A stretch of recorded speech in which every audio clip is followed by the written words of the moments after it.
Et on retrouve tout de suite Claire Pin et toute l'équipe de C'est votre tour à Pras, une équipe qui a tout ce qu'il faut pour vous envoyer, vous écrire une très belle carte postale. Bonjour Claire.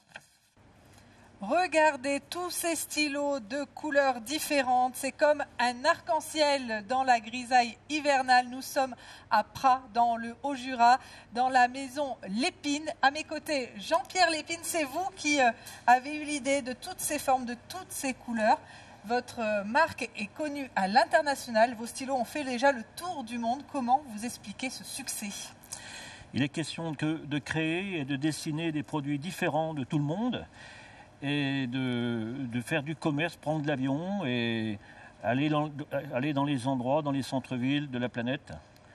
Vous allez dans les salons notamment, voilà, pour faire connaître vos différentes gammes. Alors on va vous montrer quelques gammes. Donc ça c'est le stylo Maasai. Exact. Comme les femmes girafes, vous savez, qui posent des colliers qui les superposent. Ça c'est le stylo Totem. Le totem, le cactus. Cactus. Voilà, bien vert.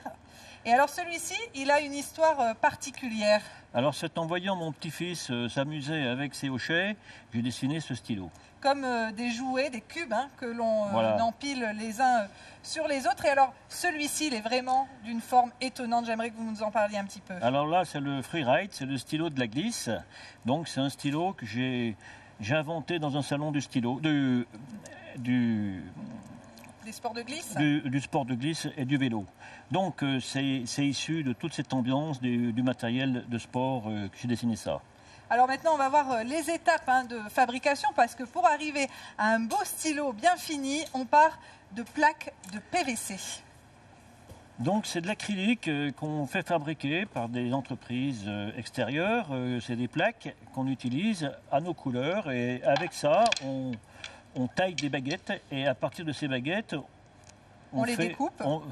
On les découpe et on fait des morceaux et on taille des stylos à partir de là par usinage, par tournage. Et chaque stylo comporte à peu près 70 opérations par stylo. On revient à la petite tournerie du Jura. Alors, l'entreprise Lépine, c'est une entreprise familiale depuis 5 générations, puisqu'au départ, le grand-père de Jean-Pierre faisait des pipes, puisque nous sommes tout près de Saint-Claude. Et aujourd'hui, en 2018, Jean-Pierre travaille avec notamment ses 2 fils. L'un est au Canada, mais on a la chance d'avoir à nos côtés Benjamin, le fils cadet. Bonjour Benjamin. Alors, comment vous répartissez les tâches avec votre papa et votre grand frère? Bonjour, alors nous en fait on arrive à assez bien se dispatcher toutes les tâches en fait de la fabrication. Donc j'ai mon père qui fait toute la partie design, mon frère qui va faire surtout la partie distribution et moi qui vais faire toute la partie donc de développement, modélisation en 3D. Donc on part d'un dessin crayonné par Jean-Pierre. Et après, donc moi je mets en volume sur un logiciel de 3D, de conception 3D pour faire un modèle qu'on va après imprimer sur une petite imprimante 3D pour avoir une forme réelle. Et après, on va faire de l'usinage pour avoir une monture de lunettes finie. Alors déjà, on fait du prototypage et de l'usinage après. Alors on va vous montrer maintenant comment on passe de ça à un produit fini, une monture que je ne résiste pas à vous montrer, c'est celle-ci. Regardez le look d'enfer que j'ai pour rejoindre Jean-Pierre qui nous attend devant ces belles montures, toutes plus originales les unes que les autres. Il chausse lui aussi sa paire de lunettes. Alors, votre stéréotype, Jean-Pierre, c'est fuir justement tout ce qui se fait ailleurs. Vous voulez vous démarquer à tout prix. Disons, on remarque que toutes les grandes marques et tous les produits sont un peu tous semblables. Donc on sort des stéréotypes, on essaye de faire autre chose, complètement différent par la création, par le développement, et on essaye de s'imposer avec des formes nouvelles. Alors voyez, hop, je vous en montre encore une, celle-ci. Vous me trouvez bien comme ça, Jean-Pierre? Superbe.